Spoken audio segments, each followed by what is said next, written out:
പൂർണ്ണമായും ഇത് ഉപേക്ഷിക്കുക എന്ന തങ്ങളുടെ തീരുമാനം കർണാടകം നടപ്പിലാക്കിയിരിക്കുന്നു എന്നതാണ് നമുക്കിന്ന് കാണാൻ സാധിക്കുന്നത്. അതിൽ നിന്ന് പിന്തിരിയണമെന്ന സ്നേഹപൂർവ്വമുള്ള അഭ്യർത്ഥന തന്നെയാണ് ഞങ്ങൾ ഇപ്പോഴും മുന്നോട്ട് വെക്കുന്നത്.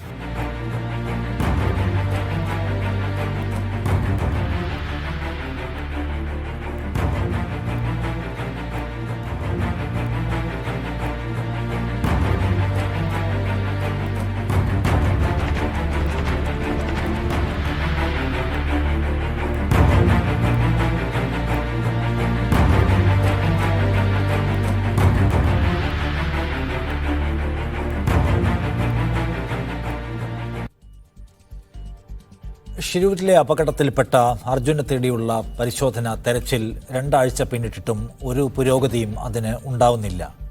ഇന്നിപ്പോൾ അവിടെയുള്ള വിജിനെ പോലെയുള്ള പ്രവർത്തകർ ചൂണ്ടിക്കാണിക്കുന്ന കാര്യം കർണാടക സർക്കാർ ഈ ദൗത്യം വിട്ടമട്ടാണ് എന്നാണ്.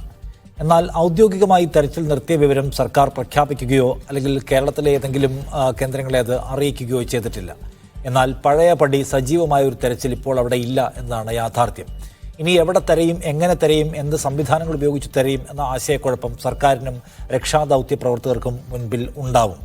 14 ദിവസം മുൻപ് ഭീമാകാരമായ ഒരു ഉരുൾപൊട്ടലിൽ കാണാതായ അർജുനെയും ലോറിയെയും തേടിയുള്ള നമ്മുടെ അന്വേഷണം ഇനി ഏതു വഴിക്കാണ് പോവേണ്ടത്, എവിടെയാണ് തിരയേണ്ടത്, എങ്ങനെയാണ് തിരയേണ്ടത്? ഈ ദൗത്യം അവസാനിപ്പിക്കുന്നു കർണാടക സർക്കാർ എന്നാണ് നമുക്കിപ്പോൾ സീൻ കാണുമ്പോൾ മനസ്സിലാവുന്നത്. അങ്ങനെ അവസാനിപ്പിക്കാൻ കർണാടകം തീരുമാനിച്ചാൽ നമ്മൾ അതിനെ വിമർശിക്കുന്നുവെങ്കിൽ നമ്മുടെ കയ്യിൽ എന്തൊക്കെ പുതിയ കാര്യങ്ങൾ അവതരിപ്പിക്കാൻ ഉണ്ട്. സത്യത്തിൽ വൈകാരികതയുടെ സ്പർശം ചേർത്ത് നമുക്ക് എത്ര ദിവസം ഇതിനെ മുന്നോട്ട് കൊണ്ടുപോകാൻ കഴിയും? കുറേ അധികം ചോദ്യങ്ങൾ ഇവിടെയുണ്ട്. അത് സംസാരിക്കുന്നു സ്പെഷ്യൽ എഡിഷൻ. നമ്മോടൊപ്പം ഈ ചർച്ചയിലുള്ളത് ശ്രീ ലിൻറ്റോ ജോസഫ് MLA CPIM-ൽ നിന്ന്, AK അഷ്റഫ് MLA മുസ്ലിം ലീഗിൽ നിന്ന്, ഡോക്ടർ KG താര ദുരന്ത നിവാരണ വിദഗ്ധ എന്നിവരാണ്. ആദ്യം ശ്രീമതി താര, 14 ദിവസവും കഴിഞ്ഞല്ലോ. അർജുനെ തേടിയുള്ള അന്വേഷണം പല വഴിക്ക് പല വിധത്തിൽ നടത്തി നോക്കിയതാണ്. ഇനി ഇതിൻ്റെ ഒരു തുടർ സാധ്യത എന്താണ്?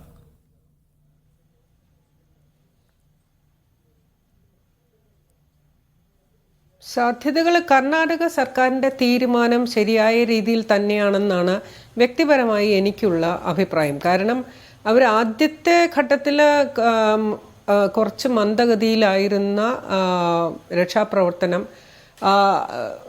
അത് കഴിഞ്ഞപ്പോൾ ഈ ഒരു മാധ്യമങ്ങളുടെ ഇടപെടലും സർക്കാരിൻ്റെ ഇടപെടലും ഒക്കെ വന്നു കഴിഞ്ഞപ്പോൾ വളരെ തീവ്രമായ പരിശ്രമം. നമ്മൾ ഒന്ന് ആലോചിക്കണം, നമ്മുടെ 2018 പ്രളയത്തിൽ നേവി, കരസേന ഇതെല്ലാം വന്നു. അപ്പോൾ ഈ കരസേന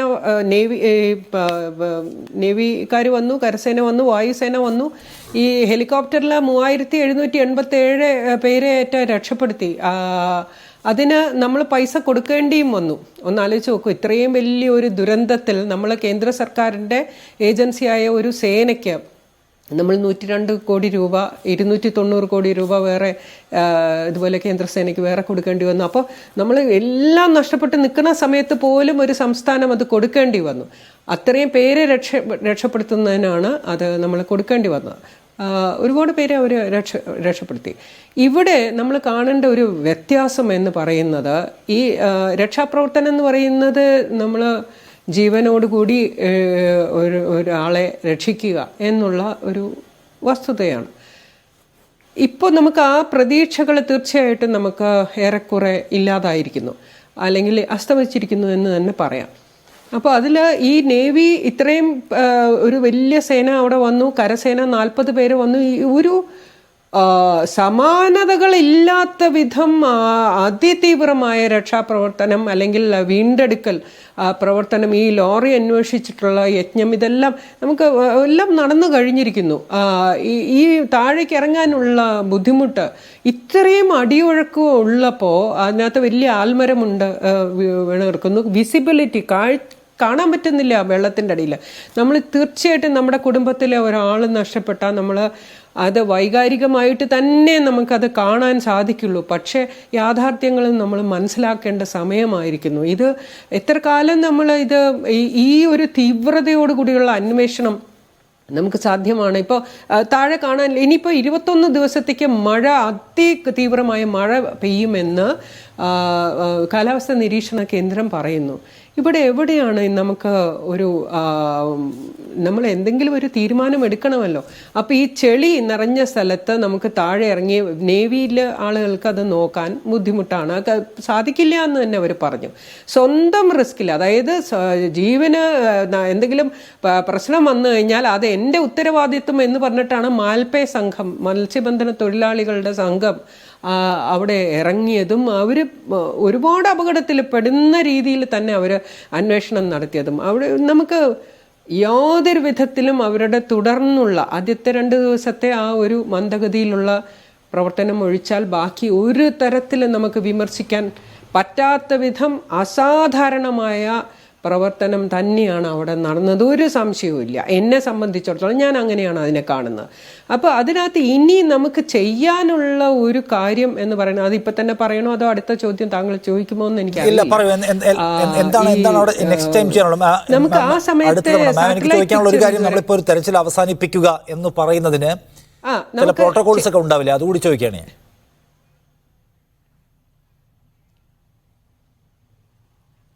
പ്രോട്ടോക്കോൾ എന്ന് പറഞ്ഞാൽ ഈ നാവികസേനയെ സംബന്ധിച്ചിടത്തോളം അവരുടെ അത് ശരിക്കും യുദ്ധ സന്ദർഭങ്ങളിലും ആർമി 40 പേരാണ് അവിടെ വന്നത്, 40 പേരുടെ ഒരു സംഘം. ഇതിനൊക്കെ ആ സംസ്ഥാനം പൈസ കൊടുത്ത് തന്നെ വേണം പോകാൻ, അത് സൗജന്യമല്ല. നമ്മൾ കേരളത്തിൽ അത് കണ്ടതാണ്, അനുഭവിച്ചതാണ് 2018. അപ്പോൾ എല്ലാം തകർന്ന് നിൽക്കുമ്പോൾ പോലും നമ്മൾ കൊടുക്കേണ്ടി വന്നു പൈസ. അപ്പോൾ ഇത് സൗജന്യമല്ല, ഇതിന് തീർച്ചയായിട്ടും വലിയൊരു തുക സംസ്ഥാനം കൊടുക്കണം. അതുപോലെ നാവികസേനയ്ക്കും കരസേനയ്ക്കും ഒക്കെ സമാനമായ സന്ദർഭങ്ങളിൽ ആളുകളെ രക്ഷപ്പെടുത്തുക എന്നുള്ളതാണ്. ഇവിടെ ഈ മറഞ്ഞുപോയ ഒരു ലോറി അത് കണ്ടെടുക്കുന്നതിന് ബുദ്ധിമുട്ടുകൾ ഇപ്പോൾ സാഹചര്യമുണ്ട്. അപ്പോൾ ഈ കാലാവസ്ഥ മാറുന്നത് വരെ, അല്ല കാലാവസ്ഥ അനുകൂലമാകുന്നത് വരെ, ഈ ചെളി മാറ്റുന്നവരെ, ചെളി മാറ്റാനുള്ള യന്ത്രം അവർ പറയുന്നുണ്ടല്ലോ, അത് 3 ദിവസത്തിനകം അവിടെ എത്താം, ആളുകൾ പോയി പരിശോധിക്കട്ടെ, അത് മാറ്റിക്കഴിഞ്ഞ് കഴിഞ്ഞാൽ ഞങ്ങൾ വീണ്ടും അത് തുടരാമെന്ന് പറയുന്നത് വാസ്തവത്തിൽ അവരുടെ ഭാഗത്തു നിന്നുള്ള ശരിയായ തീരുമാനം തന്നെയാണ്.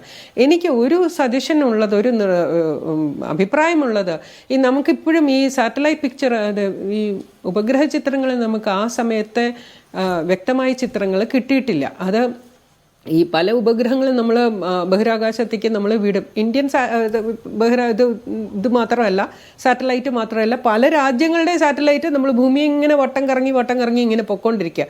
അപ്പോൾ ഈ സമയത്ത് നമ്മുടെ ഇന്ത്യൻ സാറ്റലൈറ്റിൽ എന്നിട്ട് ഇങ്ങനെ ചിത്രങ്ങൾ എടുത്തു പോകും പല ഇൻ്റർവെല്ലിൽ. ചിലപ്പോൾ 8 മണിക്കൂറിൽ ഒന്നായിരിക്കും ഈ ചിത്രം എടുക്കും, ചിലപ്പോൾ 4 മണിക്കൂർ, ചിലത് 2 മണിക്കൂർ, ചിലതിന് അത്രയധികം കൃത്യത കാണില്ല, അതായത് റെസല്യൂഷൻ എന്ന് പറയും, വ്യക്തത കാണില്ല, വലിയൊരു ഏരിയ ആയിരിക്കും മാപ്പ് ചെയ്ത് പോകുന്നത്.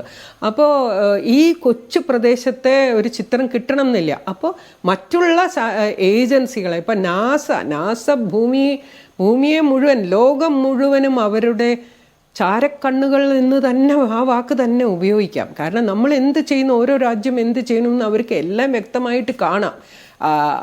സൈന്യ വിന്യാസമുണ്ടോ, ചൈന ഇപ്പോൾ എവിടെ നിൽക്കുന്നു, ചൈനയുടെ പട്ടാളക്കാരെ ഇന്ത്യൻ അതിർത്തി കടന്നു വന്നോ, അല്ലെങ്കിൽ ഇന്ത്യയുടെ പട്ടാളക്കാരെ തിരിച്ചടിച്ചോ, ഇതെല്ലാം അവർക്ക് വാസ്തവം തന്നെ അവരുടെ കയ്യിൽ ഡേറ്റ ഉണ്ട്.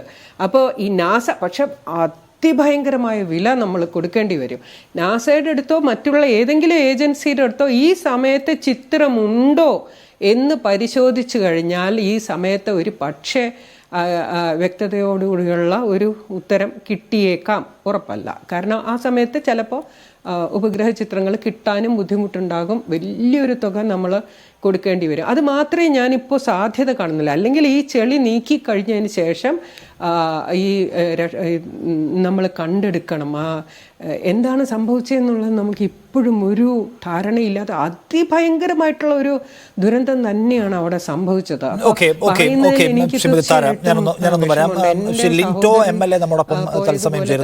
ലിൻറ്റോ, ഈ തെരച്ചിൽ ഇപ്പോൾ 14 ദിവസം മുന്നോട്ട് പോയതിനു ശേഷവും സാധ്യമായ മെഷീനറി ഒക്കെ ഉപയോഗിച്ചതിന് ശേഷവും ഫലമൊന്നും ഇല്ലാത്തത് കൊണ്ടായിരിക്കണം ഒരുപക്ഷെ സർക്കാർ ഒന്ന് പിന്തിരിഞ്ഞിട്ടുണ്ടാവുക. എന്ന് മാത്രമല്ല, കാലാവസ്ഥ ഒട്ടും അനുകൂലമല്ല എന്നുള്ള നമ്മൾ കണ്ടുകൊണ്ടിരിക്കുകയാണല്ലോ. 14 ദിവസമായിരിക്കുന്നു. അപ്പോൾ ഇതിനകത്ത് തെരച്ചിൽ തുടരേണ്ടതുണ്ട്, അർജുനെ കണ്ടെടുക്കേണ്ടതുണ്ട് എന്നൊരു അഭിപ്രായം സർക്കാരിനുണ്ടെങ്കിൽ ഗവൺമെൻറ് അതിന് ഇപ്പോഴത്തെ ഈ പരിസ്ഥിതിയിൽ മുന്നോട്ട് വെക്കുന്ന ഒരു പ്ലാൻ ഓഫ് ആക്ഷൻ എന്താണ്?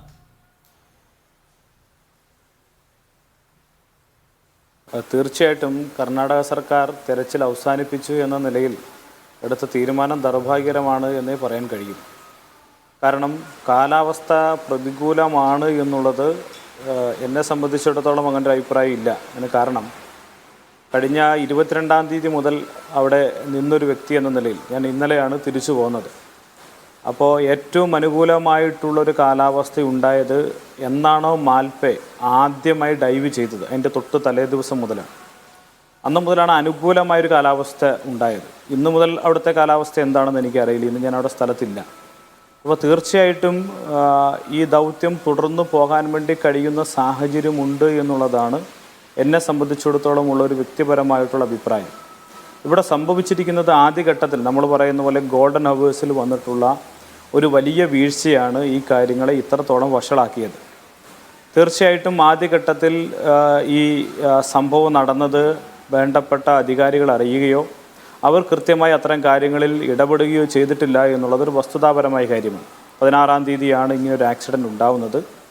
18-ാം തീയതിയോട് കൂടിയിട്ടാണ് അത് ഒരു എല്ലാവരിലേക്കും എത്തി ഇങ്ങനെയൊരു ദുരന്തം ഉണ്ടായിട്ടുണ്ട് എന്നുള്ളത് എല്ലാവരും അറിയുന്നത്. പിന്നീട് കർണാടക സർക്കാരിൻ്റെ പൂർണ്ണ നിയന്ത്രണത്തിലേക്ക് ഈ രക്ഷാപ്രവർത്തനങ്ങൾ മാറുന്നത് പോലും 22-ാം തീയതി മുതലാണ്. ഒരു SOP പുറപ്പെടുവിച്ച് അതിൻ്റെ നേതൃത്വത്തിൽ കൃത്യമായ ഒരു ഗൈഡ് ലൈനോട് കൂടിയിട്ടുള്ള പ്രവർത്തനങ്ങൾ നടന്നത് അതിനുശേഷമാണ്. അപ്പോൾ തീർച്ചയായിട്ടും അതിൻ്റെ ഇല്ലായ്മകളെക്കുറിച്ചോ അല്ലെങ്കിൽ പോരായ്മകളെക്കുറിച്ചോ ഗവൺമെൻറ് നടത്തിയ ഇടപെടലുകളിൽ ഏതെങ്കിലും തരത്തിൽ അതിനെ വിമർശിക്കുക ഒന്നുമല്ല. പക്ഷെ പോരായ്മ സംഭവിച്ചിട്ടുണ്ട് എന്നുള്ളത് നമുക്ക് എല്ലാവർക്കും അറിയാവുന്ന, ആരും വിസ്മരിക്കാത്തൊരു കാര്യം തന്നെയാണ്. തീർച്ചയായിട്ടും അർജുനും അർജുൻ്റെ കുടുംബാംഗങ്ങളും കാത്തിരിക്കുന്നത് അർജുനെ കിട്ടുക എന്നുള്ള ലക്ഷ്യത്തോടു കൂടി തന്നെയാണ്. പ്രതികൂലമായ കാലാവസ്ഥ ഉണ്ടായിട്ടുണ്ട് എന്നുള്ളത് വസ്തുതയാണ്. ഞങ്ങളവിടെ ക്യാമ്പ് ചെയ്യുമ്പോൾ തന്നെ പലപ്പോഴും പ്രതികൂലമായിട്ടുള്ള കാലാവസ്ഥ അവിടെ നേരിട്ടുണ്ട് എന്നുള്ളതൊക്കെ നമുക്കറിയാവുന്ന കാര്യമാണ്. പക്ഷേ ശ്രമങ്ങൾ അവസാനിപ്പിച്ചു കൊണ്ട് പോകുന്ന നിലയിലേക്ക് മാറുന്നത് ഒരു ശരിയായ കാര്യമല്ല. ഏറ്റവും അവസാനം കേരളത്തിൻ്റെ പ്രിയങ്കരനായിട്ടുള്ള പൊതുമരാമത്ത് വകുപ്പ് മന്ത്രി അവിടെ വന്നതിന് ശേഷം അവിടുത്തെ ജില്ലാ കളക്ടർ, അവിടുത്തെ ഈ ദുരന്ത പ്രവർത്തനങ്ങൾക്ക് നേതൃത്വം നൽകുന്ന SP ഉൾപ്പെടെയുള്ള ആളുകളുമായി ചേർന്ന് ഒരു യോഗം ഇരുന്ന് യോഗത്തിൻ്റെ ഭാഗമായി ചെയ്യാൻ കഴിയുന്ന ചില കാര്യങ്ങളെ സംബന്ധിച്ച് കൃത്യമായിട്ടുള്ള ഒരു കാര്യം അവിടെ അവതരിപ്പിച്ചിരുന്നു. അപ്പോൾ തീർച്ചയായിട്ടും ആ ദൗത്യം തുടർന്നു പോകുമെന്നുള്ള നിലയിലാണ് കാര്യങ്ങളെല്ലാം മുന്നോട്ട് വെച്ചത്.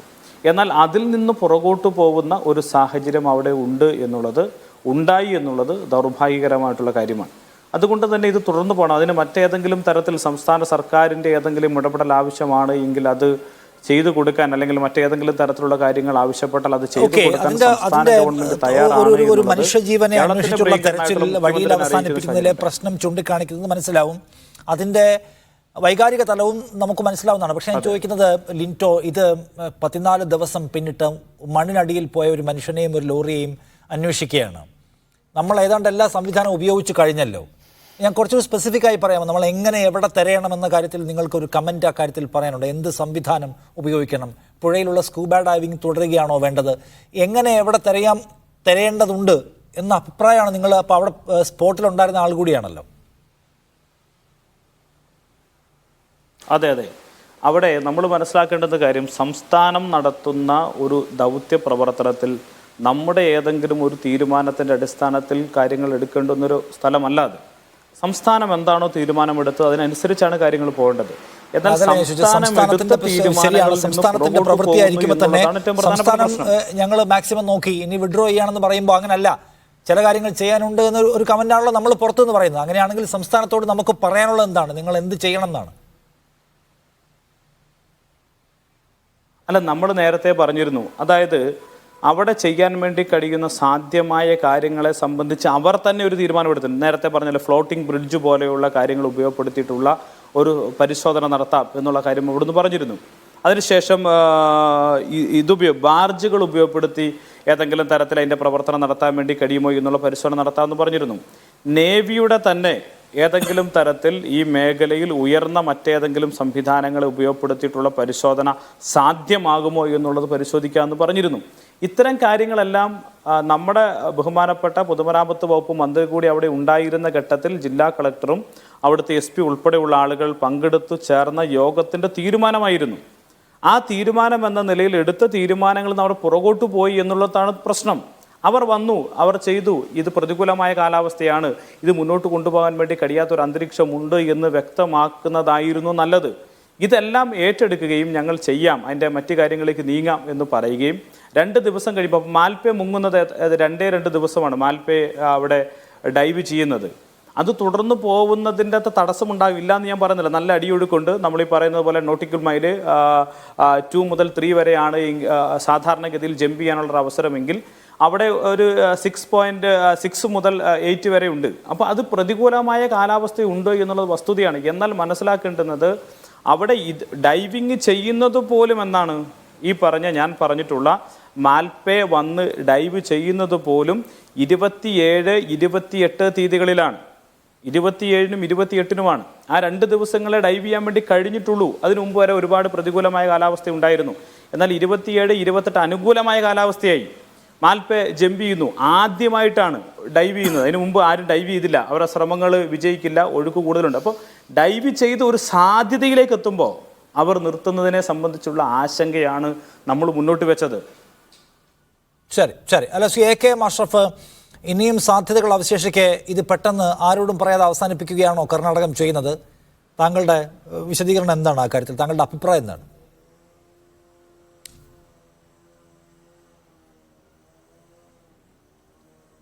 ശ്രീ അഷ്റഫ് കേൾക്കുന്നുണ്ടോ?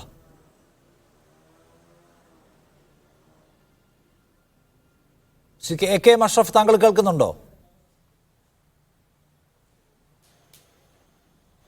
ഓക്കെ, ഞാനൊന്ന് വരാമേ. ശ്രീമതി KG താര, ഇതിപ്പോൾ അപകടം സ്ഥലത്ത് തന്നെയാണ് നമ്മൾ പരിശോധിക്കുന്നത്. അതിനടിയിൽ തന്നെ ഉണ്ടാവും ലോറി ഓടിച്ച ആളെന്ന് വിചാരിക്കുക. 14 ദിവസത്തിന് ശേഷവും ആ ആളെയും ആ ലോറിയൊക്കെ അതിനകത്തുണ്ടായിരുന്ന ആളെ തേടി നടത്തുന്ന അന്വേഷണം അതിൻ്റെ കൃത്യലക്ഷ്യത്തിലേക്ക് എത്താനുള്ള സാധ്യത എന്തുമാത്രമാണ് ലോജിക്കലി?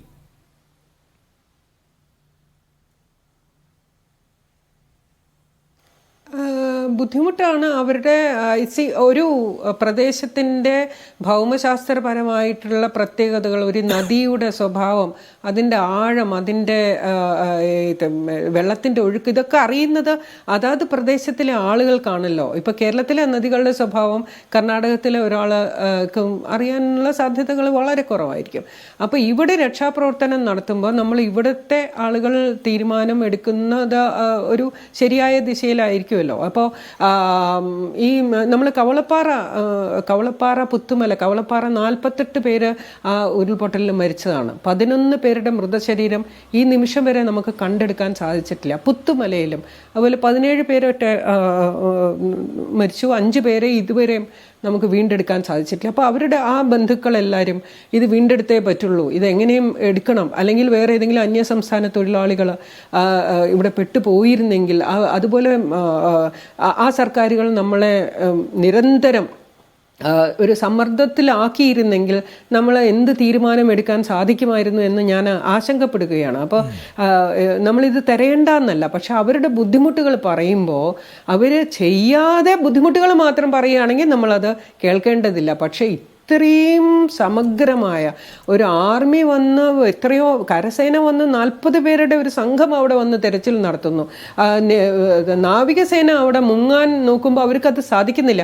എല്ലാ രക്ഷാപ്രവർത്തനത്തിലും, പ്രത്യേകിച്ച് കരസേനയുടെയും നേവിയുടെയും നാവികസേനയുടെയും പറയുന്നത്, മറ്റേത് രക്ഷാപ്രവർത്തനത്തിനാണെങ്കിലും, ഫയർ ആൻഡ് റെസ്ക്യൂ അഗ്നിശമന സേനയുടെയും ആണെങ്കിലും, സ്വന്തം ജീവൻ നഷ്ടപ്പെടുത്തിക്കൊണ്ട് അല്ലെങ്കിൽ അപകടത്തിലാക്കിക്കൊണ്ട് രക്ഷാപ്രവർത്തനം ചെയ്യേണ്ടതില്ല എന്നാണ് അതിലെ നിയമം തന്നെ അനുശാസിക്കുന്നത്. അപ്പോൾ അവിടെ ഇറങ്ങാൻ സാധിക്കില്ല എന്ന് നാവികസേന പറയുന്നത് ഒരു തമാശയ്ക്കായിരിക്കാൻ വഴിയില്ലല്ലോ. അതൊരു വെറുതെ ഒരു വെറും വാക്കാവാനും സാധ്യതയില്ലല്ലോ.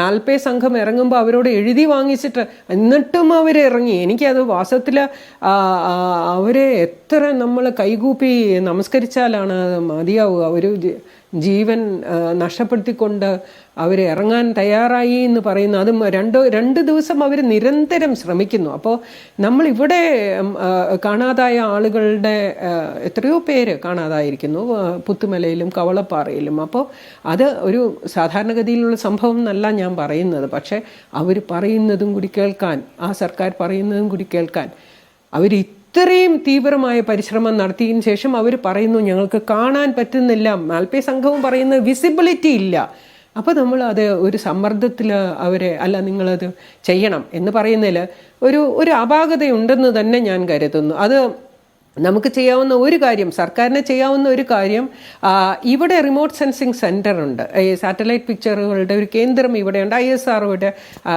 ഒരു നോഡൽ ഏജൻസിയാണ്. ഞാൻ അവിടെ സയൻറ്റിസ്റ്റായിട്ട്, സീനിയർ സയൻറ്റിസ്റ്റായിട്ട് 3 കൊല്ലം വർക്ക് ചെയ്തതാണ്. ആ സെൻറ്ററിനോട് ഈ സമയത്തെ സാറ്റലൈറ്റ് ചിത്രങ്ങൾ ലഭ്യമാണോ എന്ന് ഇവിടുത്തെ സെൻറ്ററിൻ്റെ അടുത്ത് ചോദിക്കാം. അല്ലെങ്കിൽ ഇവരുടെ ഉപദേശം തേടാൻ സാധിക്കും. എത്ര രൂപയ്ക്ക് ഇത്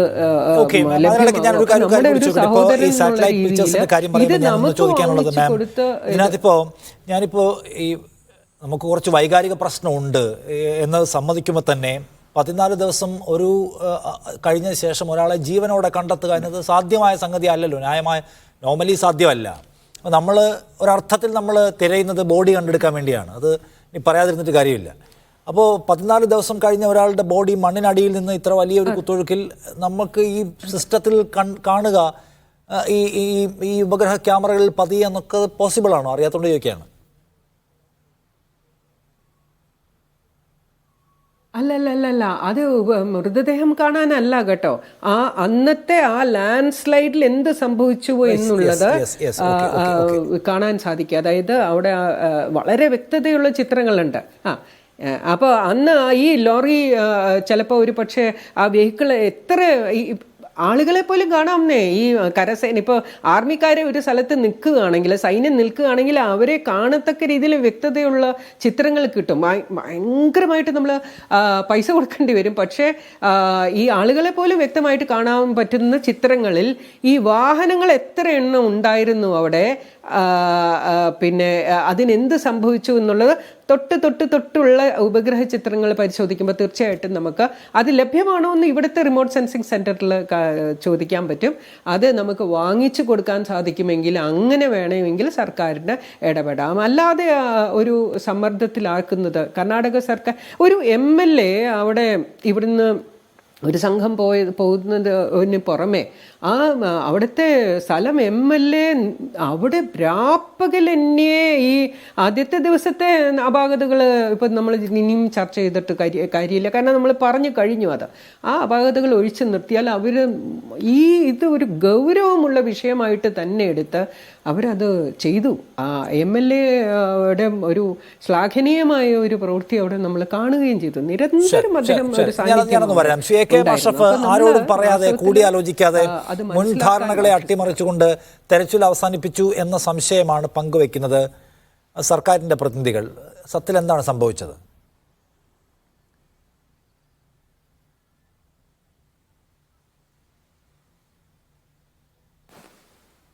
അഷ്റഫ് കേൾക്കുന്നുണ്ടോ?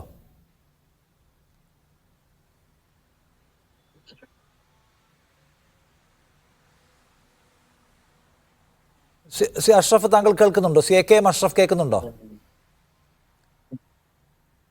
കേൾക്കാം. അല്ല, ഈ തെരച്ചിൽ നിർത്തിയോ? ചോദ്യം റിപ്പീറ്റ് ചെയ്യും. ചോദ്യം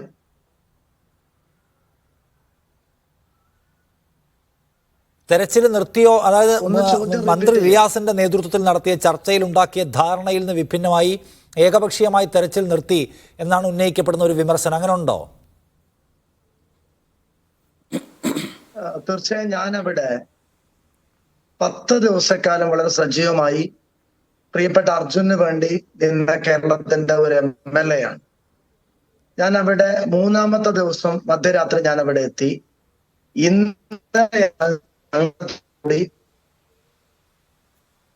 സത്യത്തിനും ഒരു തുടക്കത്തിന്റെ ഒരു ഗോൾഡൻ മൊമെന്റ് ആ 2 ദിവസത്തെ ചെറിയ രീതിയിലുള്ള അപാകതകളൊക്കെ പലരും ചൂണ്ടിക്കാണിക്കുന്നത് കാര്യം.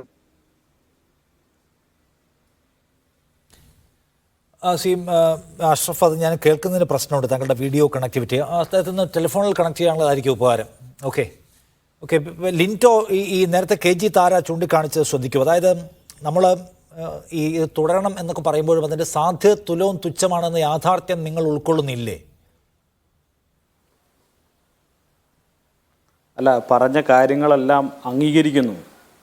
ഈ 14-ാം ദിവസത്തിലേക്ക് പോകുമ്പോഴുണ്ടാവുന്ന എല്ലാ പ്രതിസന്ധികളും തുടർന്നുണ്ടാവുന്ന കാര്യങ്ങളെ സംബന്ധിച്ചെല്ലാം എന്താണ് ഇനി ഉണ്ടാകാൻ വേണ്ടി പോകുന്ന പ്രതിസന്ധികളെല്ലാം മനസ്സിലാക്കുന്നുണ്ട്. അതില്ല എന്നുള്ള അഭിപ്രായം ഞങ്ങളെ സംബന്ധിച്ചിടത്തോളം ഇല്ല. എന്നാൽ രക്ഷാകര പ്രവർത്തനങ്ങൾ പെടുന്നനെ അല്ലെങ്കിൽ പെട്ടെന്ന് അവസാനിപ്പിച്ചുകൊണ്ട് അവിടെ എടുത്ത തീരുമാനങ്ങൾക്ക് ഘടകവിരുദ്ധമായി പ്രവർത്തിക്കുന്നതിനെയാണ് നമ്മൾ വിമർശിക്കുന്നത്. അതോടൊപ്പം ഇതിൻ്റെ സാധ്യതകൾ പൂർണ്ണമായും അടഞ്ഞോ എന്നുള്ളത് തീരുമാനിക്കണ്ടേ. അവിടെ കൃത്യമായിട്ടുള്ള ഒരു രക്ഷാകര പ്രവർത്തനങ്ങൾ നടന്നത് എന്നു മുതലാണ്? മേജർ ഇന്ദ്രപാൽ വന്നതിന് ശേഷമാണ്. ഇന്ദ്രപാൽ വരുന്നതിൻ്റെ തലേ ദിവസമാണ് കർണാടക സ്റ്റേറ്റ് ഗവൺമെൻറ് SOP പുറപ്പെടുവിക്കുന്നത്. 16-ാം തീയതി ആക്സിഡൻറ്റ് ഉണ്ടാകുന്നു. 17, 18 തീയതികളൊന്നും നടക്കുന്നില്ല. 19-ാം തീയതി അവിടെ പ്രവർത്തനങ്ങൾ ആരംഭിക്കുന്നു, മാധ്യമങ്ങൾ വരുന്നു. ഈ പറഞ്ഞതുപോലെ കുറേ ആളുകളുടെ ആരാണ് അത് ഗൈഡ് ലൈൻ ചെയ്തതെന്നറിയില്ല, കുറേ ആളുകൾ എന്തൊക്കെയോ അഭിപ്രായങ്ങൾ പറയുന്നു. ആ അഭിപ്രായങ്ങൾക്കനുസരിച്ച് കാര്യങ്ങൾ മുന്നോട്ട് പോകുന്നു. അങ്ങനെ കുറേ ദിവസങ്ങൾക്ക് ശേഷം 23-ാം തീയതിയാണ് SOP ഉണ്ടാകുന്നത്. 24-ാം തീയതി മേജർ ഇന്ദ്രപാൽ സ്ഥലത്ത് വരുന്നു. ഇന്ദ്രപാലാണ് 25-ാം തീയതി നമുക്ക് ഐഡൻറ്റിഫൈ ചെയ്യാൻ വേണ്ടി കഴിയുന്ന ഏറ്റവും കൂടുതൽ മെറ്റൽ കണ്ടൻറ്റ് ഉണ്ട് എന്ന് കരുതുന്ന 2 സ്പോട്ടുകൾ ഐഡൻറ്റിഫൈ ചെയ്യുന്നത് മേജർ ഇന്ദ്രപാലാണ്. 25-ാം തീയതി മേജർ ഇന്ദ്രപാൽ തിരിച്ചു പോകുന്നു. 26-ാം തീയതി മേജർ രാജേന്ദ്ര ഇന്ദ്രപാലിൻ്റെ സഹോദരൻ അവിടെ ചുമതല ഏറ്റെടുക്കുന്നു. അദ്ദേഹം ഒരു സ്പോട്ട് കൂടി ഐഡൻറ്റിഫൈ ചെയ്യുന്നു. 27-ാം തീയതിയാണ് ആദ്യ ഡൈവ് നടക്കുന്നത്. ആദ്യ ഡൈവ് നടത്തുന്നത് നേരത്തെ പറഞ്ഞതുപോലെ മാൽപ്പയാണ് ആദ്യത്തെ ഡൈവ് നടത്തുന്നത്. 28-ാം തീയതിയും ആ ശ്രമം തുടരുന്നു. 29-ാം തീയതി അവസാനിപ്പിക്കുന്നു. എന്ന് പറഞ്ഞാൽ എന്താണ്? ചുരുക്കി പറഞ്ഞാൽ 4 ദിവസമാണ് ശരിയായ നിലയിൽ ഒരു രക്ഷാകര പ്രവർത്തനങ്ങൾ അവിടെ നടന്നത്. അതുവരെ കാലാവസ്ഥ പ്രതികൂലമാണ്, മറ്റു കാര്യങ്ങളൊക്കെ ഉണ്ട്, അതൊന്നുമില്ല എന്ന് ഞാൻ പറയുന്നില്ല. എന്നാൽ നമ്മൾ കാണേണ്ടുന്ന ഒരു കാര്യം, ഒരു അപകടം ഉണ്ടാകുന്ന ഘട്ടത്തിൽ ആ അപകടമുണ്ടായി. ഇപ്പോൾ 2 ദിവസം അറിഞ്ഞില്ല, അവിടെ ദേശീയപാതയാണ് എന്ന് ഓർക്കണം. ദേശീയപാതയാണ് ബ്ലോക്ക് ആവുന്നത്, വലിയ ദുരന്തമുണ്ടാവുന്നത്. കർണാടക സ്റ്റേറ്റിൻ്റെ ഭാഗമായി തന്നെ കർണാടകയിലെ തന്നെ ജനങ്ങൾ ഒരുപാട് പേർ ആ ദുരന്തത്തിൻ്റെ ഭാഗമായി മരണപ്പെടുന്നു. എന്നാൽ ഒരു ഇൻസിഡൻ്റ് ഉണ്ടായി. 18-ാം തീയതിയാണ് അവർ അറിഞ്ഞത്. 19-ാം തീയതി അവിടെ ഒരു ക്യാബിനറ്റ് ചുമതലയുള്ള മന്ത്രിക്ക് ചുമതല കൊടുത്ത് രക്ഷാകര പ്രവർത്തനങ്ങൾക്ക് നേതൃത്വം നൽകണ്ടേ? അവിടെ ഉള്ളതാരാണ്? ഒരു MLA ആണ്, ഒരു കളക്ടറാണ്, ഒരു SP ആണ്. ഇവരുടെ നേതൃത്വത്തിലാണ് ആ പ്രവർത്തനങ്ങൾ പൂർണ്ണമായിട്ടും നടക്കുന്നത്. കളക്ടറെ സംബന്ധിച്ചിടത്തോളം അദ്ദേഹം അങ്ങോട്ട് ട്രാൻസ്ഫറായി വന്നിട്ട് കുറഞ്ഞ നാളുകൾ മാത്രമേ ആയിട്ടുള്ളൂ. അദ്ദേഹത്തിന് അവിടുത്തെ മറ്റ് വിശദാംശങ്ങളോ മറ്റു കാര്യങ്ങളെ സംബന്ധിച്ചോ അദ്ദേഹത്തിന് ഒരു വ്യക്തത അദ്ദേഹത്തിന് പോലുമില്ല. അപ്പോൾ തീർച്ചയായിട്ടും അങ്ങനെ ഉണ്ടാവുന്ന ഘട്ടത്തിൽ ഒരു ക്യാബിനറ്റ് ചുമതലയുള്ള മന്ത്രിക്ക് ചുമതല കൊടുക്കാൻ ഇല്ലെങ്കിൽ തന്നെ, അങ്ങനെ കൊടുക്കാൻ കഴിഞ്ഞിട്ടില്ലെങ്കിൽ തന്നെ, കർണാടക സ്റ്റേറ്റ് ഗവൺമെൻറ് നടത്തേണ്ടുന്ന പ്രവർത്തനങ്ങളെ സംബന്ധിച്ച് കൃത്യമായിട്ടുള്ളൊരു തീരുമാനം 19-ാം തീയതി ഒരു കർണാടക സ്റ്റേറ്റ് ഗവൺമെൻറ്റിൻ്റെ SOP പ്രകാരം അതിൻ്റെ രക്ഷാകര പ്രവർത്തനങ്ങൾ മുന്നോട്ട് നീങ്ങാൻ ആവശ്യമായ കാര്യങ്ങൾ ചെയ്യണ്ടേ? അവിടെ നിന്ന് 4 ദിവസം വൈകുന്നു. 23-ാം തീയതി 23-ാം തീയതിയാണ് ഒരു SOP ഉണ്ടാവുന്നത്. 24-ാം തീയതിയാണ് ഞാൻ നേരത്തെ സൂചിപ്പിച്ച ഇന്ദ്രപാൽ വരുന്നത്, മേജർ ഇന്ദ്രപാൽ വരുന്നത്. 25, 26 തീയതികളിൽ മാത്രമാണ് മെറ്റൽ ഡിറ്റക്ടർ ഉപയോഗപ്പെടുത്തി എവിടെയാണ് കൂടുതൽ മെറ്റൽ കണ്ടന്റ് ഉള്ളത് എന്നുള്ളതിന്റെ ഐഡന്റിഫിക്കേഷൻ പോലും നടക്കുന്നത് ആ ദിവസങ്ങളിലാണ്. ആദ്യ ദിവസങ്ങളിൽ നമ്മൾ വിചാരിച്ചത് പ്രകാരമുള്ള രക്ഷാപ്രവർത്തനം ഉണ്ടായിട്ടില്ല, അല്ലെങ്കിൽ രക്ഷാദൗത്യം ഉണ്ടായിട്ടില്ല എന്നുള്ള വിമർശനം അവിടെ നിൽക്കുകയാണ്. നമ്മൾ ദിവസങ്ങളോളം ചർച്ച ചെയ്യുകയും ചെയ്തു. ഇനി അല്ല, അത് ശരി, അത് ആ വിമർശനം വെക്കുമ്പോൾ തന്നെ നമ്മൾ മുന്നോട്ട് ഇനിയും ഇത് വേണമെന്ന് ആവശ്യപ്പെടുന്നതിൻ്റെ ഒരു ലോജിക്കൽ ഏരിയ അതാണെന്ന് ഞാൻ ചോദിക്കാറ്. ഞാനൊന്ന് വരാമേ. AK അഷ്റഫ്, നിർത്തിവെച്ചോ ഈ പരിശോധന? ഇനിയും സാധ്യതകളുണ്ടായിട്ടും ആരോടും പറയാതെ മുൻധാരണകളെ അട്ടിമറിച്ചുകൊണ്ട് ഏകപക്ഷീയമായി പിൻവാങ്ങിയെന്ന വിമർശനത്തിനുള്ള മറുപടി എന്താണ്? തീർച്ചയായും ഞാൻ നേരത്തെ ടെക്നിക്കലായിട്ടുള്ള പ്രശ്നമാണ് ഞാൻ മംഗലാപുരത്തുള്ളത്. എന്നാൽ ഞാൻ 10 ദിവസം അവിടെ ലൈവായി നിന്ന കേരളത്തിലെ ഒരു MLA ആണ്. കരയിൽ തെരച്ചിലുണ്ട്, വലിയ രീതിയിൽ പ്രതീക്ഷ വെച്ച് പുലർത്തി ഓരോ ദിവസങ്ങളും നിരാശയാണ് ഫലം. അവസാനം ഇന്ദ്രപാലന്റെ കോണ്ടാക്ട് പോയിന്റ് 1, 2, 3, 4 അതിൽ 4ാമത്തെ പോയിന്റ് കേന്ദ്രീകരിച്ചുകൊണ്ടുള്ള വലിയ രീതിയിലുള്ള നേവിയുടെ ശ്രമം പരാജയപ്പെട്ട് ഈശ്വർ മൽപ്പയുടെ മുങ്ങൽ. ഞാൻ അവിടെ ഈശ്വർ മൽപ്പ മുങ്ങുന്ന സമയത്ത് അദ്ദേഹം മംഗലാപുരത്തിന്റെ തൊട്ടടുത്ത് ഉടുപ്പിക്കാരനാണ്. ഞാനും സതീഷ് സ്റ്റേഷൻ കയ്യിൽ MLA അദ്ദേഹത്തോട് ചോദിച്ചു, നിങ്ങൾക്ക് ഇത് അദ്ദേഹം പറഞ്ഞു വെയിറ്റിനൊപ്പം എനിക്ക് പ്രശ്നമല്ല, വലിയ ചെളിയിൽ നിന്നുപോലെ കടലിൽ നിന്ന് 1000-ഓളം ഓപ്പറേഷൻ നടത്തിയ ഒരാളാണ്, ഞാൻ എന്തായാലും ട്രക്കിനടുത്തേക്ക് എത്തുമെന്നുള്ള പ്രതീക്ഷയിലാണ് അദ്ദേഹം പോകുന്നത്. അദ്ദേഹം ആദ്യം മുങ്ങിയപ്പോൾ റിസൾട്ട് ഇല്ല. രണ്ടാമത് മുങ്ങി ഉടനെ വലിയൊരു ബഹളമായി. ഞങ്ങളൊക്കെ വിചാരിച്ചത് എന്തോ ട്രക്ക് കണ്ടെത്തിയല്ല. പക്ഷെ നിമിഷ നേരം കൊണ്ട് അദ്ദേഹം ഒരു 100 above മീറ്റർ ദൂരം അദ്ദേഹം പോകുന്ന ഒരവസ്ഥയാണ് നമ്മൾ കണ്ടത്. കയറിപ്പെട്ടിട്ട് സെക്കൻഡ് ടൈം ഇത് ആവർത്തിച്ചു. ആ ഘട്ടത്തിലാണ് അവര് ഗവൺമെന്റ് നിരന്തരമായി തുടക്കമിടുന്നത്. റിയാസ് മിനിസ്റ്റർ വന്നപ്പോഴും കലക്ടറുടെയും അവിടുത്തെ MLA സാന്നിധ്യത്തിൽ അവർ സൂചിപ്പിച്ചിരുന്നു, ഞങ്ങൾക്ക് 8 നോട്ട്സ് എന്ന് പറയുന്നത് ഒരു 3 നോട്ടിലേക്ക് എത്താതെ ഞങ്ങൾക്ക് ഇത് തുടരാൻ പറ്റില്ല എന്ന് പറഞ്ഞപ്പോൾ റിയാസ് മിനിസ്റ്റർ പറഞ്ഞു നിർബന്ധമായും തെരച്ചിൽ തുടരണമെന്ന് അദ്ദേഹം ആവശ്യപ്പെട്ടു. രണ്ടാമത് നമ്മുടെ AK ശശീന്ദ്രൻ ഫോറസ്റ്റ് മിനിസ്റ്റർ വന്നപ്പോഴും ഞങ്ങളുടെ സാന്നിധ്യത്തിൽ നമ്മൾ ആവശ്യപ്പെട്ടു. ഇവിടെ മനസ്സിലാക്കേണ്ട ഒരു കാര്യം, ഞാൻ 10 ദിവസത്തെ എന്റെ എക്സ്പീരിയൻസിലേക്ക് സങ്കടത്തോടു കൂടി അർജുൻ ഇല്ലാണ്ട് ഇന്നലെ കേരളത്തിലേക്ക്, എന്റെ മണ്ഡലത്തിലേക്ക് മടങ്ങി വന്നപ്പോൾ ഞാൻ അവിടെ മാധ്യമപ്രവർത്തകരോട് പറഞ്ഞൊരു കാര്യമാണ്, നമ്മുടെ മുഖ്യമന്ത്രി കർണാടക മുഖ്യമന്ത്രിക്ക് കത്തെഴുതിയിട്ടുണ്ട്. പക്ഷെ കത്തെഴുതലല്ല, നമ്മളെ സംബന്ധിച്ചിടത്തോളം ഇനി അവിടെ ഒരു തെരച്ചില് എല്ലാ ടെക്നോളജി ഉപയോഗിച്ചുകൊണ്ട് നടത്തണമെങ്കിൽ 2 മുഖ്യമന്ത്രിമാർ തമ്മിൽ ഒരു സംസാരം നടക്കണം, ചീഫ് സെക്രട്ടറിമാർ തമ്മിൽ ഒരു സംസാരം നടക്കണം. ഒരു ബി പ്ലാനിനെ കുറിച്ച് ആലോചിച്ചാൽ മാത്രമേ ഇനി തെരച്ചിലിന്റെ കാര്യങ്ങൾ അവിടെ നടക്കുകയുള്ളൂ. ഞാൻ മീഡിയ വന്നിട്ട് ഈ ചർച്ചയ്ക്ക് വരുന്നതിന് തൊട്ട് മുമ്പ് പ്രിയപ്പെട്ട അവിടെയുള്ള എന്റെ സഹപ്രവർത്തകനായ MLA കല്യാശ്ശേരി MLA വിളിച്ചു വിജിൻ. അദ്ദേഹം പറഞ്ഞു ഇന്ന് ഒരു കാര്യം നടന്നിട്ടില്ല, ഇന്നിവിടെ കുറച്ച് പോലീസുകാർ മാത്രമേ ഉള്ളൂ എന്ന് പറഞ്ഞു. സതീഷ് കൃഷ്ണ സൈലിനോട് സംസാരിച്ചു. നമ്മൾക്കിപ്പോ ഒരു അഗ്രികൾച്ചർ യൂണിവേഴ്സിറ്റി തൃശ്ശൂരില് ഒരു യന്ത്രം കൊണ്ടുവന്നുള്ള ഒരു പരിശോധനയ്ക്ക് വേണ്ടി ഇങ്ങനെ കാത്തു നിൽക്കുക. ഞാൻ വളരെ ക്ലിയർ ആയി പറയാണ്, അവിടെ അവരെ തെരച്ചില് അവസാനിപ്പിച്ചിട്ടുണ്ട്. അത് തുടരണമെങ്കിൽ പ്രിയപ്പെട്ട ജിതിനെയും ഇന്ന് കോണ്ടാക്ട് ചെയ്തു. ജിതിന് സങ്കടത്തോടെ, ജിതിന് പറയുന്നത് പിന്നെ വാക്ക് നമ്മളെ മനസ്സല്ലാണ്ട് കൊടുക്കുന്നത്. ജിതിന് പറയുന്നത് അശോക ഞാൻ അർജുനില്ലാണ്ട് ജിതിലേക്ക് മടങ്ങില്ല. ഇത് ജിതിനിങ്ങനെ പറഞ്ഞുകൊണ്ടേയിരിക്കുന്നുണ്ട്. ഞാനിവിടെ പറയുന്ന ഒരു കാര്യം, ഒരു ബി പ്ലാൻ മുഖ്യമന്ത്രി ഒരു ചർച്ച വേണമെങ്കിൽ നമ്മുടെ സംസ്ഥാനത്ത് കേന്ദ്രമന്ത്രിമാരും ആ രീതിയിൽ ഒരു ടോക്ക് നടത്തി ഒരു തെരച്ചിലിനെ കുറിച്ചൊരു ബി പ്ലാൻ അതിനാലോചിച്ചില്ല എങ്കിൽ ഇത് ഇതേ രീതിയിൽ ആവർത്തിക്കും, പിന്നീട് ആ തെരച്ചിൽ അവസാനിക്കും. അല്ല, ഇതിനകത്ത് ശ്രീ അഷ്റഫ്, നമ്മുടെ മുമ്പിലുള്ള സാധ്യതകൾ എന്താണെന്ന് ചോദിക്കാൻ ഞാൻ. ഇനി ഇത് ചെയ്യണമെങ്കിൽ ഇന്ന ഫോർമാലിറ്റീസ് പൂർത്തിയാക്കണം എന്നാണ് താങ്കൾ പറയുന്നത്. ഈ ഫോർമാലിറ്റീസ് ഒക്കെ പൂർത്തിയാക്കിയാലും ഇനി ചെയ്യാനുള്ളത് എന്താണ് എന്നാണ് ഞാൻ ചോദിക്കുന്നത് നിങ്ങളോട്. ഞാൻ ആ കാര്യത്തിൽ ഒരു കാര്യം പറഞ്ഞു. ഇപ്പൊ അവര് പിന്നെ കരയിൽ ജൂം പോലെയുള്ള ഇറ്റാച്ച് കൊണ്ടുവന്ന് തെരച്ചിൽ നടത്തി, മുങ്ങല് നടത്തി. അതിനിടയിൽ 2 കാര്യം നമ്മുടെ മുമ്പിൽ അവർ പറഞ്ഞ കാര്യം നടന്നിട്ടില്ല. ഒന്ന്, ഒരു പിന്നെ പെൻഡുലം, ഫ്ലോട്ടിംഗ് പെൻഡുലം എന്ന് പറയുന്ന ഒരു സാധനം കലക്ടറും എന്റെ സുഹൃത്ത് സത്യശൈൽ MLA-യും റിയാസിൽപ്പെടെയും ശശീന്ദ്രൻ മിനിസ്റ്റർ സാന്നിധ്യത്തിൽ പറഞ്ഞ ഒരു ഏറ്റവും പ്രതീക്ഷ പകരുന്ന ഒരു യന്ത്രം, അത് എത്തിക്കുന്ന കാര്യത്തിൽ റോഡ് മാർഗം കൊണ്ടുവരാൻ കഴിയുന്നില്ല. പിന്നെ പുഴയിലൂടെ പിന്നെ ഗംഗാവലി പുഴയിലൂടെ കൊണ്ടുവരുന്ന കോണൽ റെയിൽവേനെ കുറിച്ചും അതോടൊപ്പം ഗംഗാവലി ബ്രിഡ്ജിനും തടസ്സമാകുമെന്ന് പറഞ്ഞൊരു കാര്യമുണ്ട്. നമ്പർ 2, അത് മാത്രമല്ല ഡ്രഡ്ജിങ്, ഗോവയിലെ ഏറ്റവും വലിയ ഡ്രഡ്ജിങ് കൊണ്ടുവന്ന് ഈ മണ്ണ് ഞാനിത് ഈശ്വർ മത്സ എന്നോട് നേരിട്ട് പറഞ്ഞൊരു കാര്യമുണ്ട്. അദ്ദേഹം മുങ്ങിയപ്പോ കിട്ടുന്നത് മുഴുവൻ അവിടെയുള്ള ഈ നമ്മുടെ പിന്നെ തട്ടുകട ചായക്കടയുടെ മുകളിലുണ്ടായിരുന്ന 150 വർഷത്തെ പഴക്കമുള്ള ആൾമരത്തിന്റെ കഷ്ണങ്ങളും അതോടൊപ്പം കുറെ പിന്നെ വലിയ വലിയ കല്ലുകളാണ് കിട്ടുന്നത് എന്ന് പറയുന്നത്.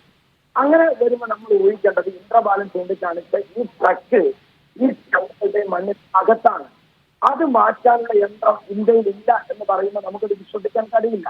നേവിയുടെ തലപ്പത്തുള്ളത് പാലക്കാട്ടുകാരനായ രാധാകൃഷ്ണനാണ്. അദ്ദേഹത്തോട് സംസാരിക്കുമ്പോഴും അദ്ദേഹം പറഞ്ഞത് നേവിയിൽ ഞങ്ങളെ നേവി പോലെയാണ് എല്ലാ നേവിയിലും ഉള്ളത് എന്ന് പറയുന്നത്. ഒരു MLA എന്ന നിലയ്ക്ക് 10 ദിവസം നിന്ന് ഞങ്ങൾക്കൊക്കെ ലിമിറ്റേഷൻ ഉണ്ട്.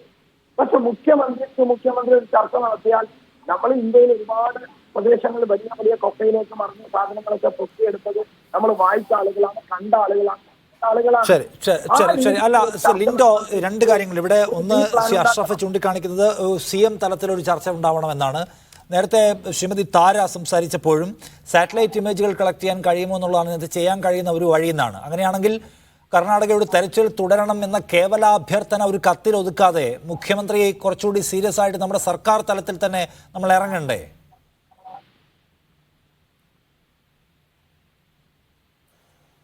അതെ, പ്രിയപ്പെട്ട അഷ്റഫ് MLA ഇവിടെ സൂചിപ്പിച്ചതുപോലെ തന്നെ അദ്ദേഹത്തിൻ്റെയും വികാരം തിരച്ചിൽ തുടരണം എന്നുള്ളത് തന്നെയാണ്. അപ്പോൾ എല്ലാം കേരളത്തിൻ്റെ ഒരു പൊതുവികാരം എന്ന നിലയിലാണ് തിരച്ചിൽ തുടരുക എന്നുള്ളത്. അതാണ് നമ്മൾ ആദ്യം മുതലേ സൂചിപ്പിക്കുന്നത്.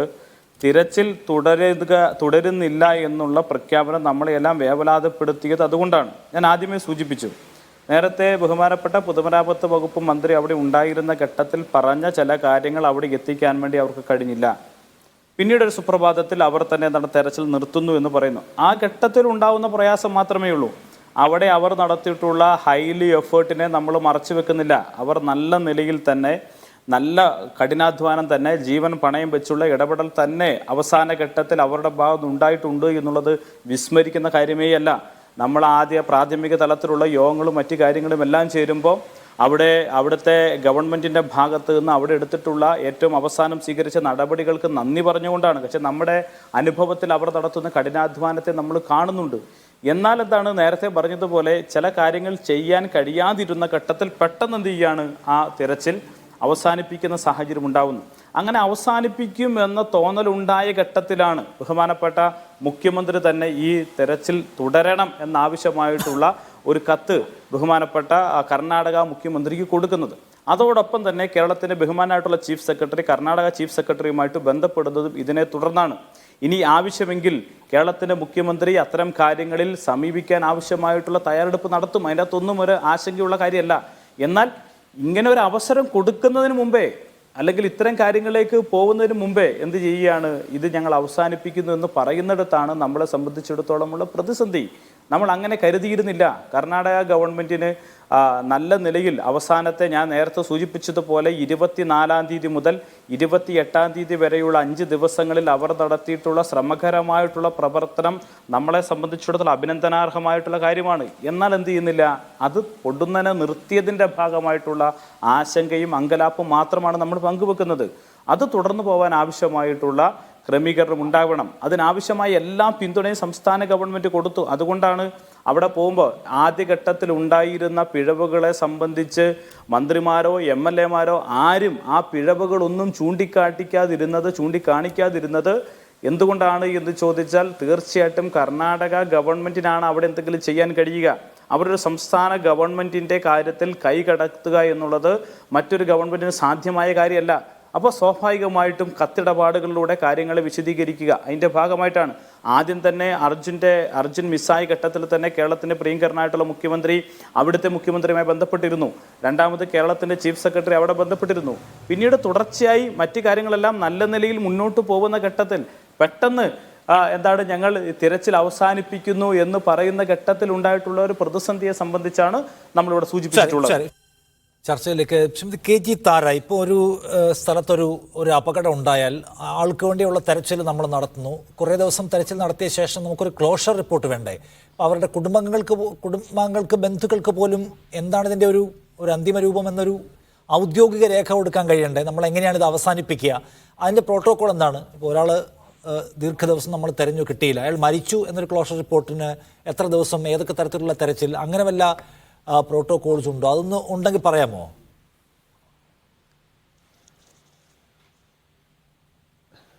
അല്ല, ഇത് ക്ലോഷർ എന്ന് പറഞ്ഞാൽ അവർ അത് അവസാനിപ്പിച്ചു എന്നുള്ളൊരു വാക്ക് പറഞ്ഞതായിട്ട് എൻ്റെ ശ്രദ്ധയിൽ വന്നിട്ടില്ല ഇതുവരെ.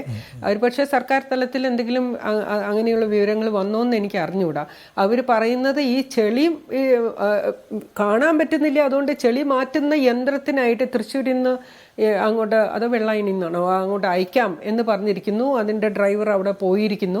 അപ്പോൾ ആ യന്ത്രം വന്നു കഴിഞ്ഞാൽ ഈ തെരച്ചിൽ പുനരാരംഭിക്കും എന്നാണ് പറയുന്നത്.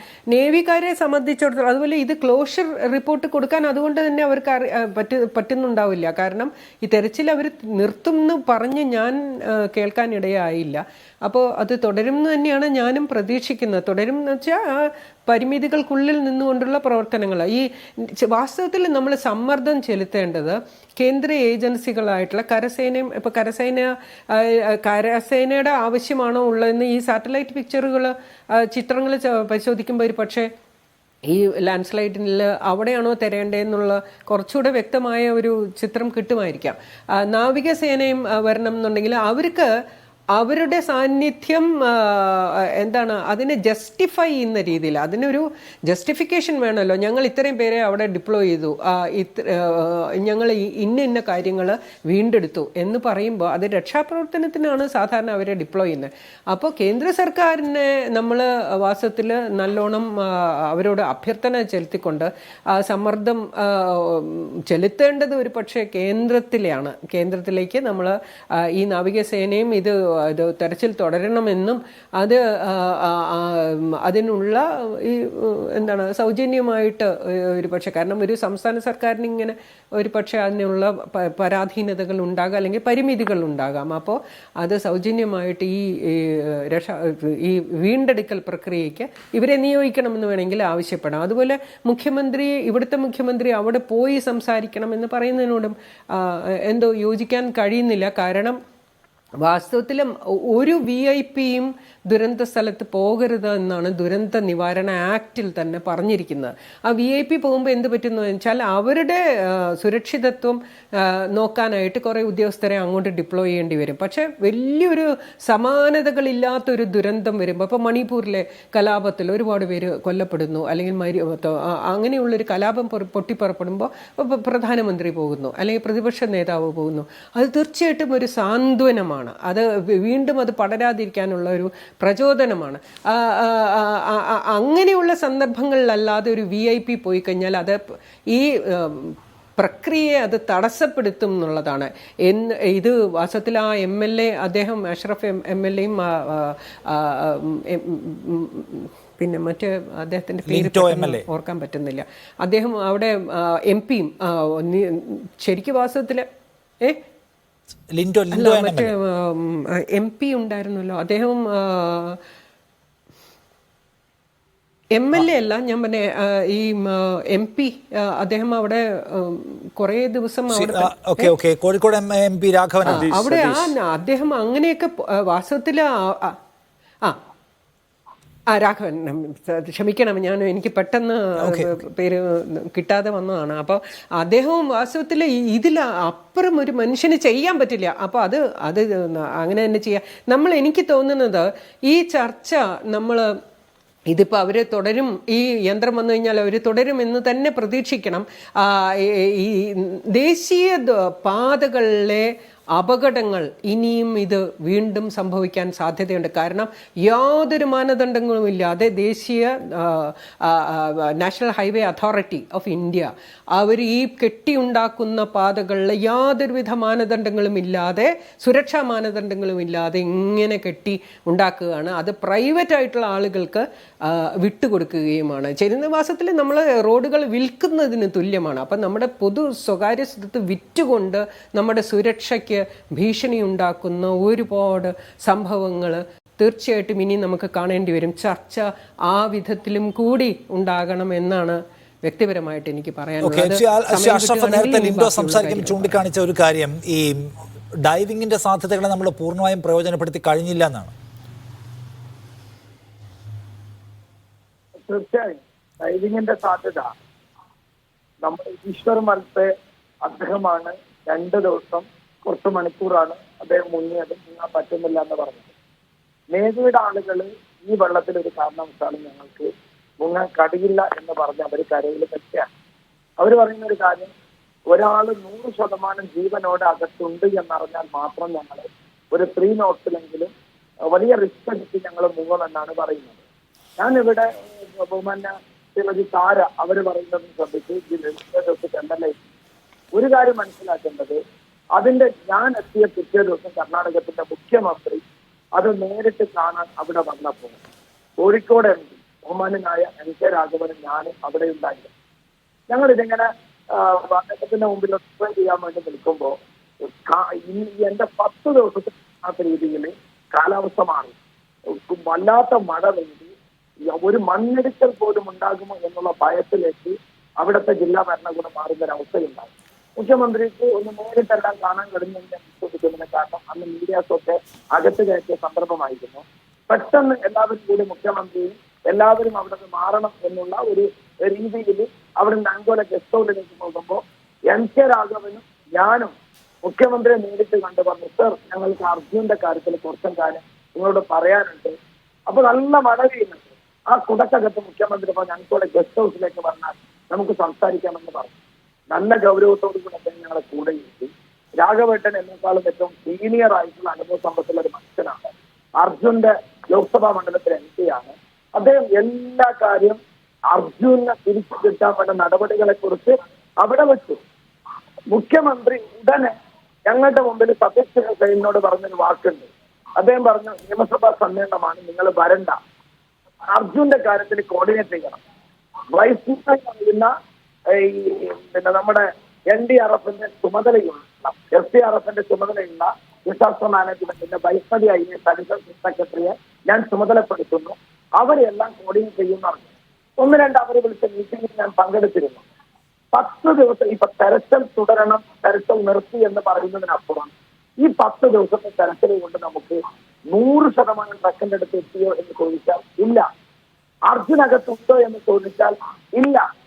നമ്മളെ സംബന്ധിച്ചിടത്തോളം ഇവിടെ മനസ്സിലാക്കേണ്ട ഒരു കാര്യം, ജിതിൻ എന്ന് പറയുന്ന അർജുന്റെ കുടുംബം മുഴുവൻ ലോകത്തുള്ള മലയാളികളും അർജുന് വേണ്ടി പ്രതീക്ഷയോടുകൂടി നിൽക്കുകയാണ്.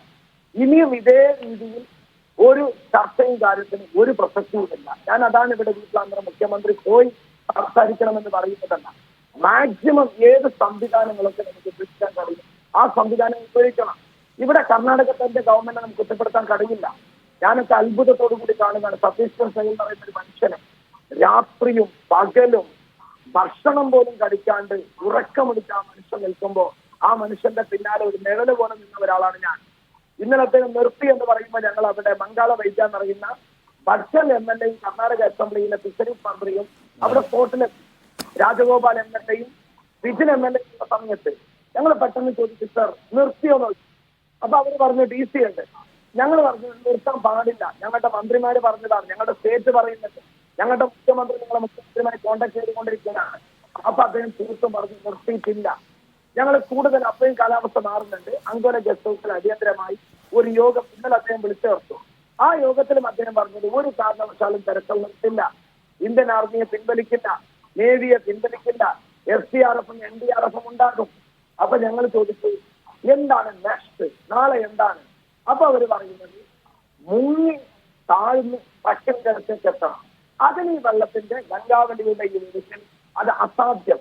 അപ്പൊ നമ്മളെ സംബന്ധിച്ചിടത്തോളം അങ്ങനെയാണെങ്കിൽ അവിടുത്തെ ഒരു പ്രാദേശിക നല്ല അനുഭവ സമ്പത്തുള്ള ഒരാളോട് ഞാൻ ചോദിക്കുന്നു, ഈ ഗംഗാവലി പുഴ ഒന്ന് തെളിഞ്ഞു വരാൻ എത്ര സമയമെടുക്കുന്നു ചോദിക്കുമ്പോൾ സെപ്റ്റംബർ വരെ എന്നാണ് അദ്ദേഹം പറഞ്ഞത്.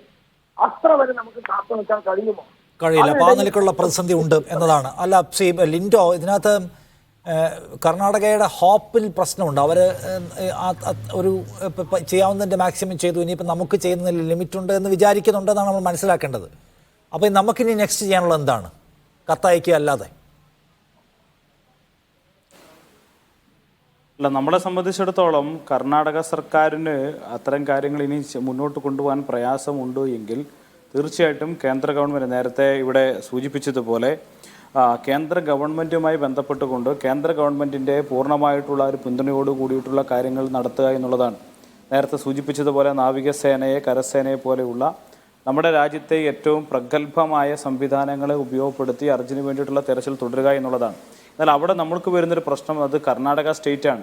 ആ കർണാടക സ്റ്റേറ്റിൻ്റെ പിന്തുണ ഇല്ലാതെ നമുക്ക് ആ കാര്യങ്ങൾ ഇവിടെ നിർവഹിക്കാൻ വേണ്ടി കഴിയില്ല. കേരളത്തിൻ്റെ പ്രിയങ്കരനായിട്ടുള്ള മുഖ്യമന്ത്രി കേന്ദ്ര ഗവൺമെൻറ്റിന് കത്തയച്ചത് കൊണ്ട് കർണാടകത്തിൽ ഒരു റെസ്ക്യൂ ഓപ്പറേഷൻ ചെയ്യാൻ വേണ്ടി കഴിയില്ല.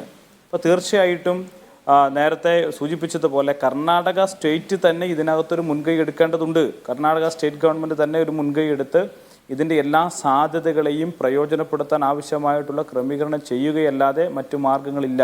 അതുകൊണ്ട് കേന്ദ്ര ഗവൺമെൻറ്റിൽ സമ്മർദ്ദം ചെലുത്തി അതിനാവശ്യമായിട്ടുള്ള പിന്തുണ സംസ്ഥാന ഗവൺമെൻറ് കൊടുക്കേണ്ടതുണ്ട്. അതിനെ തർക്കമില്ല. സംസ്ഥാന ഗവൺമെൻറ് കൈയും കെട്ടി നോക്കി നിൽക്കുക എന്നുള്ള നിലയിലല്ല. സംസ്ഥാന ഗവൺമെൻറ് ചെയ്യേണ്ടുന്ന കാര്യങ്ങൾ, കേരളത്തിന് വേണ്ടി ചെയ്യേണ്ടുന്ന കാര്യങ്ങൾ തീർച്ചയായിട്ടും സംസ്ഥാന ഗവൺമെൻറ് ചെയ്യും. അത് ചെയ്യണം. അതോടൊപ്പം തന്നെ ഞാൻ നേരത്തെ സൂചിപ്പിച്ചതുപോലെ മറ്റൊരു സംസ്ഥാനത്ത് നടന്ന വിഷയത്തിൽ ആ സംസ്ഥാന ഗവൺമെൻറ് അവർക്ക് ആ കാര്യങ്ങൾ മുന്നോട്ട് കൊണ്ടുപോകാൻ പ്രയാസമുണ്ട്, ബുദ്ധിമുട്ടുണ്ട് എങ്കിൽ തീർച്ചയായിട്ടും നമ്മളെ സംബന്ധിച്ചിടത്തോളം അർജുന് വേണ്ടിയിട്ടുള്ള തെരച്ചിലാണ്. അർജുനെ ലഭ്യമാവുന്നതിന് വേണ്ടി ആ കർണാടക സ്റ്റേറ്റ് തന്നെ ആവശ്യമായിട്ടുള്ള മുൻകൈ എടുക്കേണ്ടതുണ്ട് എന്നുള്ളതാണ് എന്നെ സംബന്ധിച്ചിടത്തോളം അതുമായി ബന്ധപ്പെട്ട് സൂചിപ്പിക്കാനുള്ളത്. നമ്മളെ സംബന്ധിച്ചിടത്തോളം ഞാൻ നേരത്തെ സൂചിപ്പിച്ചു, കർണാടക സ്റ്റേറ്റ് ഗവൺമെൻറ് നടത്തിയ പ്രവർത്തനങ്ങളെ വിമർശിക്കലല്ല. ആ ഗോൾഡൻ അവേഴ്സിൽ നമുക്ക് കുറച്ച് പോരായ്മകൾ സംഭവിച്ചിട്ടുണ്ട്. എൻ്റെ അഭിപ്രായത്തിൽ ഞാൻ സൂചിപ്പിച്ചൊരു കാര്യം, നമുക്ക് ഡൈവ് ചെയ്യാൻ 2 ദിവസമാണ് കിട്ടിയത്. 2 ദിവസം ഡൈവ് ചെയ്തിട്ടുള്ളൂ. എന്നാൽ നമുക്ക് വീണ്ടും ശ്രമിക്കാമായിരുന്നു. നേരത്തെ പറഞ്ഞ 1-2 മിഷനറീസ് നമ്മൾ എത്തിക്കാമെന്ന് പറഞ്ഞ് അത് നമുക്ക് എത്തിക്കാൻ വേണ്ടി കഴിഞ്ഞില്ല. അപ്പോൾ പെട്ടെന്ന് എന്താണ് ഞങ്ങളിത് അവസാനിപ്പിക്കുന്നു എന്ന നിലയിലേക്ക് വരുമ്പോൾ ഈ രക്ഷാദൗത്യം വേഗത്തിൽ അവസാനിപ്പിക്കാൻ പാടില്ല, ഈ ദൗത്യം തുടരണമെന്ന അഭിപ്രായം മുന്നോട്ട് വെക്കുകയാണ് അദ്ദേഹം.